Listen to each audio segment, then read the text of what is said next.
back in 2014, and while that's only 4 years ago in technology, that might as well be the 19th century, so a lot has changed since then.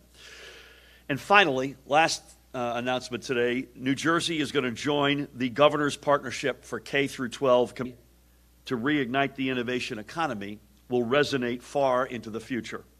This is how we create a New Jersey where innovative companies will want to come and where our young people will want to stay. It begins here in our terrific public schools with students like Alexis and Nikhil and others and many thousands of their colleagues across our state. We need to make sure that they have every single tool for their future success. I'll be happy to take a couple of questions. Any sense of the website? The website's in our release. It's also on the It's in our release. And the release can be found on our website. And it can be found on our website. So there. Just one quick anecdote. I just came from one of the largest companies in private sector employers in the state of New Jersey. And I'll leave their name aside because I didn't ask their permission, but we had an extraordinary meeting. They're right in the innovation economy. And they gave me a tour, and we talked about what they're doing on the cutting edge of the innovation economy, in their case in life sciences. And we talked about two things.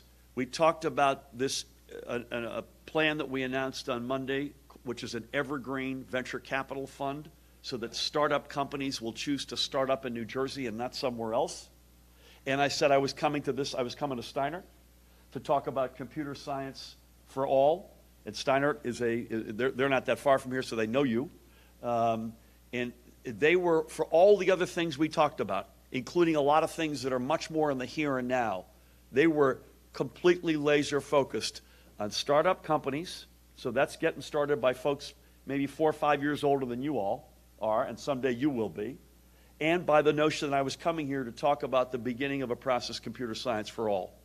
So it's not just elected officials and teachers and educators and principals and superintendents, by the way, shout out to the superintendent as well, who have the mantle of responsibility to lay the pieces on the chessboard for the next generation.